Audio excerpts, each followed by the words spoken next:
Pedro, por favor, como é que no campo do direito do trabalho essa sugestão, por exemplo, como ela se coaduna ou se choca, não sei, a pergunta com a CLT, com a legislação trabalhista existente? Essa modalidade de trabalho, como o Luciano falou, é o contrato 0 hora. É uma modalidade de contrato típico na Inglaterra, onde você vai contratar somente as horas que o empregador precisar do empregado. E não tem uma base fixa de horas. Então, pode ser que eu precise hoje 2 horas, amanhã 3, daqui a 3 dias nenhuma.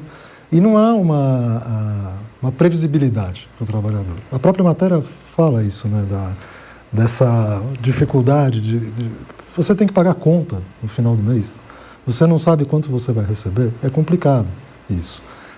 Me parece que está tratando o trabalho como um fator de produção quase objetivo.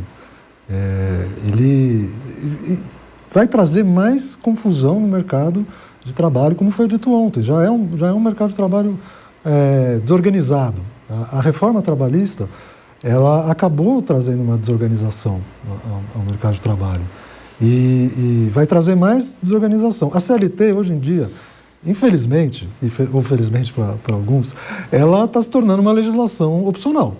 Se eu posso contratar uma modalidade não CLT, uma modalidade CLT, o mesmo trabalhador para exercer a mesma função e o custo da CLT é mais alto do que o custo da não CLT, eu vou contratar não CLT. Aí é a mesma coisa que aconteceu com o FGTS na opção de 1966, o trabalhador tem que optar pelo regime de estabilidade ou o regime do FGTS. Todo mundo que foi contratado optou pelo regime do FGTS. Que era melhor, né? Do que estabilidade? Olha, depois, aí tem o futuro, quer dizer, desculpe, imagina. Eu acho que a história mostrou que no fim o FGTS era melhor, né? Porque a empresa falia e você ficava sem indenização. E os fundos do FGTS financiaram a habitação popular. Eu sei, quer dizer, curioso, uma desculpa, interrompendo, não gosto nunca de comentar, mas é que depois analisando uma vez isso, e mesmo os líderes sindicais a posteriori falaram assim, olha, tem um caso de São Paulo chamado Mau Patrão, não vou dizer quem era, mas era conhecido como Mau Patrão, que deixou muita gente na mão, tinha direito a indenizações milionárias. Cadê a indenização? Não teve. E o FGTS sim. Mas desculpa, é só uma opinião, eu não devo Mas falar. Hoje ainda acontece isso, só que por outros mecanismos. Uma empresa, por exemplo, ela chega um dia antes de pedir recuperação judicial, ela demite todos os funcionários. E aí as verbas rescisórias vão para o processo de recuperação judicial. Né? É verdade. Existe, uma estratégia. O agente econômico, ele age racionalmente. É isso que a teoria econômica vai falar, né?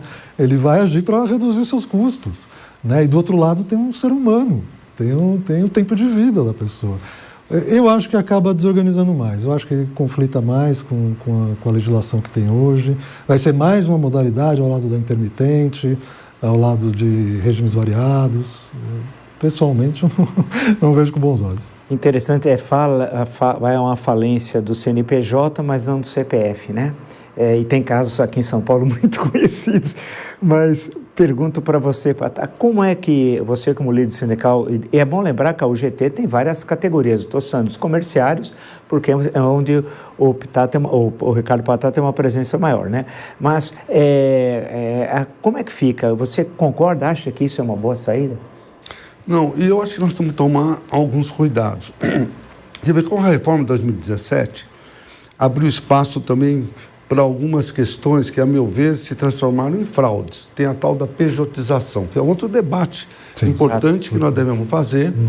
E tem um estudo que mais de 40% das pessoas que foram demitidas na CLT foram contratadas como PJ. Então, nós precisamos saber, nós precisamos de trabalhador de primeira, de segunda e terceira qualidade. Eu acho que todos os trabalhadores são da mesma qualidade. Então, tem que ter, a meu ver, um nível de contratação que seja muito razoável para todos. Existe, logicamente, certas funções com salários bastante elevados, a pessoa tem essa compreensão, que eu acho que aí ela pode, eu quero ser um MEI, eu ganho 20 mil reais, eu quero ser. Então, eu acho que tem que ter essa alternativa. Mas fazer isso para aquelas pessoas que ganham R$1.800, R$2.000, e tornar em PJ, em MEI, então eu acho muito perigoso. Eu acho que nós devemos continuar no debate, buscar alternativas.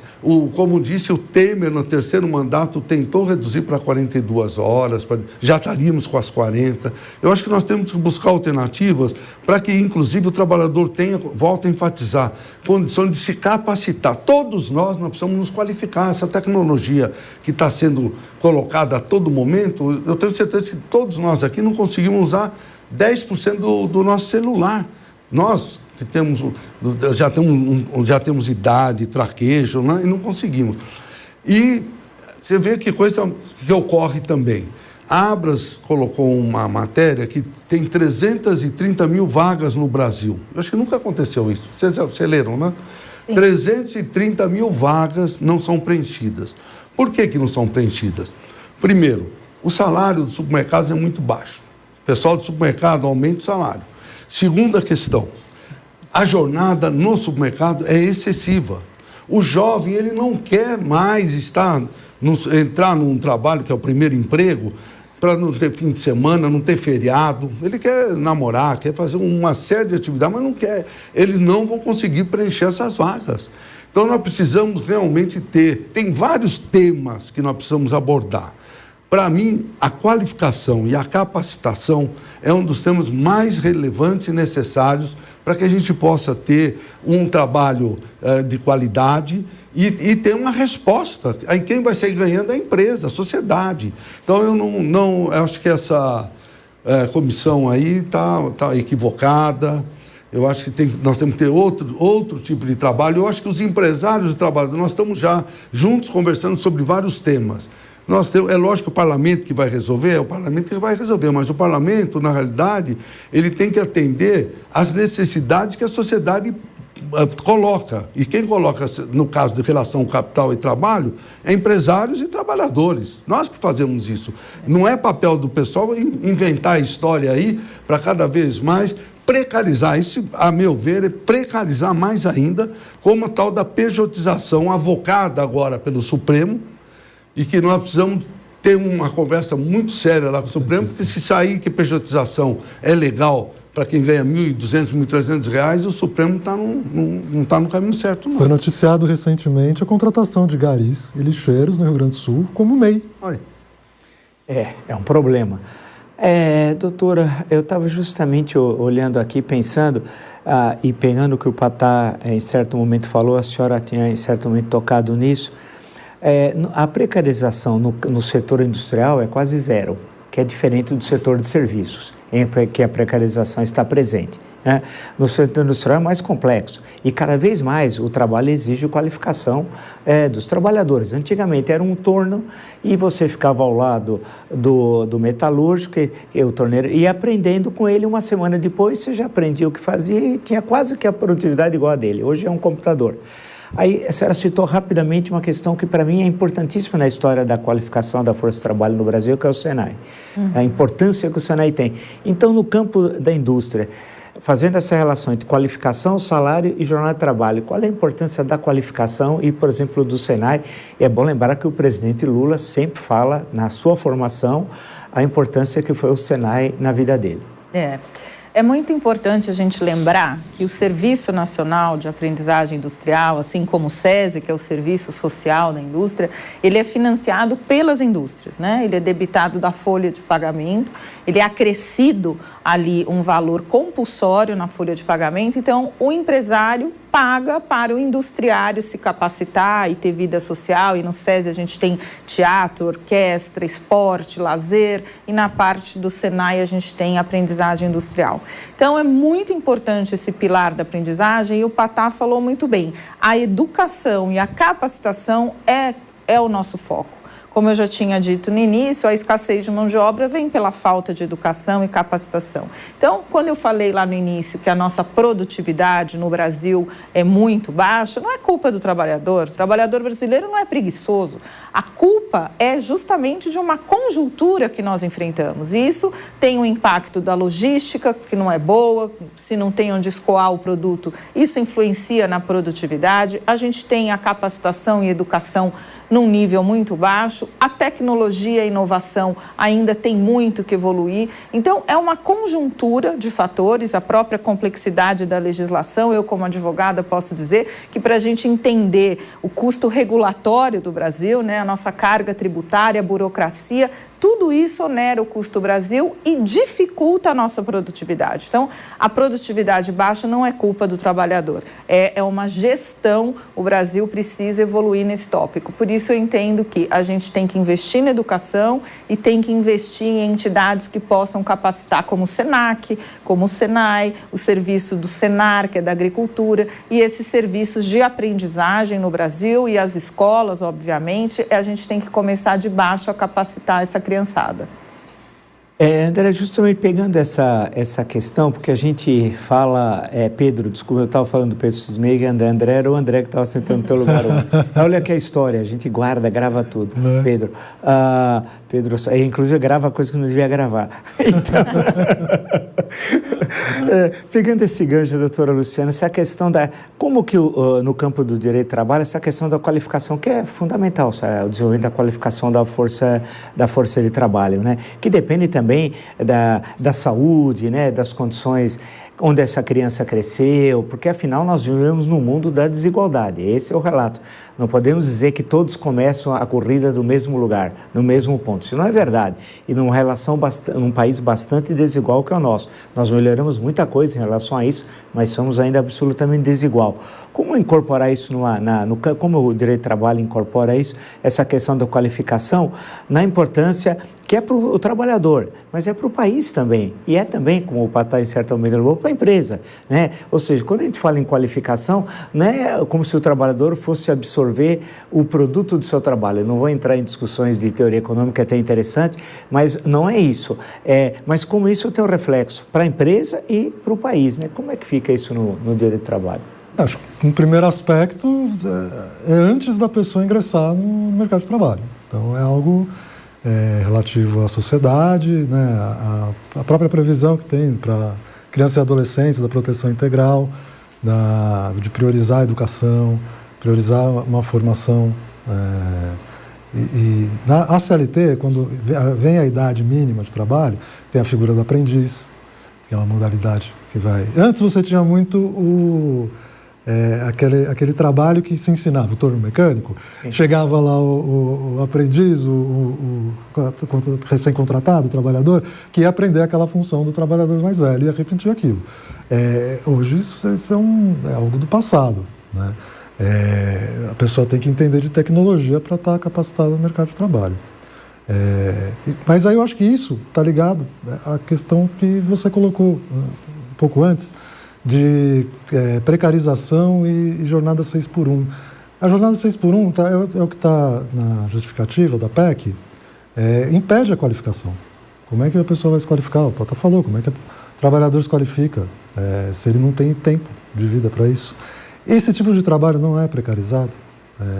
E aquela pessoa que está num trabalho de plataforma, porque ela não está aprendendo a lidar com o algoritmo, ela não está sendo ensinada, ela está dirigindo, ela está sendo estoquista, ela pegar essas funções que, como o Patá falou, que tem um salário elevado, né, um médico, um fisioterapeuta, um bancário, é um perfil completamente diferente de quem está fazendo essa jornada 6x1, né? Essas pessoas se qualificaram antes, né? É difícil, como você disse, como é que a pessoa vai correr atrás se ela já está, né, metros e metros e metros atrás, como é que ela vai chegar no mesmo lugar? A resposta para isso não vai vir do direito do trabalho, com certeza. Vai ser uma resposta da sociedade, não há outra via. Para estar pegando esse gancho, para depois passar a um outro tema, como é possível falar nesse processo de melhoria, de qualificar a força de trabalho, numa área, por exemplo, que é chamada uberização? Virou o aplicativo, aquele que hoje é fundamental, inclusive foram heróis durante a pandemia. O que seria do Brasil na pandemia sem todos esses heróis dos aplicativos. O que vinha de moto, de bicicleta, que vinha e entregava tudo, eram os alimentos, eram os remédios e por aí vai, né? E é muito pouco lembrado, quase que esquecido. Parece que o Brasil quis passar uma borracha nesse momento tão trágico, com 700 mil mortos que nós tivemos aqui em tempos tão recentes, que para alguns parece que é coisa da pré-história. Não, isso ocorreu ontem. Como é possível pensar em qualificar essa força de trabalho para um serviço que aparentemente, posso estar totalmente equivocado, é muito simples de serem feitos? E aí um gancho, no caso do comércio varejista, daquela funcionária, e geralmente se destacou mesmo, a maior parte são mulheres, como qualificar essa força de trabalho? Então, você sabe que nós fazemos um mutirão do emprego, não sei se você já viu. Aqui ele tem filas enormes. Tem filas enormes, você já viu lá nos comerciais de São Paulo. Sim. E, na realidade, no último mutirão, e o próximo que vai ocorrer agora em agosto, eu vou até convidá-lo para que ele participe conosco, o foco é qualificar e capacitar. É mais até do que empregar. Então, nós estamos fazendo com o grupo, com o Senai, e com o Senac, e com todos o Instituto Paula Souza, do Governo do Estado de São Paulo, nós estamos fazendo as capacitações sob medida, como no casamento, você pega o teu terno, uma roupa da mulher, porque por mais atualizado que esteja o sistema S, é tão rápida a transformação tecnológica que às vezes certas solicitações de empresa o próprio sistema não tem naquele momento, e aí nós criamos. Então, nós estamos, e chamamos também as empresas de plataformas para participar, porque como foi dito, e eu também enfatizei, essa jornada de 6x1, basicamente, não deixa você ter tempo para se qualificar, você não tem tempo. Quem trabalha já às 44 horas, mesmo que não seja 6x1, muitas vezes tem que fazer um esforço para estudar à noite, que é uma loucura. Mas a 6x1 que tem, principalmente na área de comércio e serviço, você não tem tempo para fazer nada que não seja trabalhar. Então, quando nós desenhamos esse mutirão de emprego, desenhamos essas qualificações, nós estamos já percebendo uma possibilidade efetiva de dar alternativa para as pessoas estarem num outro emprego. E aí também uma outra questão que eu acho que é fundamental para o Brasil, e eu tenho participado no Conselho da Indústria, que o Geraldo Alckmin ele preside. Eu acho que está indo no caminho certo, é para tentar resgatar a participação da indústria que era no passado. Há 30 anos atrás, a indústria tinha uma participação de mais de 20% do PIB. Hoje não tem nem 10%. E o emprego da indústria, realmente, ele, além de elevar pela própria indústria, ele, na sua cadeia, ele traz um benefício extraordinário. Então, eu acho que são várias questões que nós temos que debater, a sociedade tem que lutar para que ocorra isso, porque um país continental como o nosso, que tem mais minério que qualquer país do mundo, mais o agronegócio com nenhum país, um povo maravilhoso, e nós não temos exportação de produtos de valor agregado. A única que tem é a Embraer. Nós temos que buscar, isso sim, que eu acho que é política, que vai ter consequência na qualificação, na capacitação, no emprego, e o Brasil, com certeza, vai deixar de ser um país do futuro. Ele tem que ser do futuro, que só não chega esse futuro, e que seja logo isso. Então, qualificar, capacitar e mutirão de emprego, que eu acho que é um exemplo para muitos de nós fazermos, para dar oportunidade para as pessoas para terem emprego de qualidade e não precário.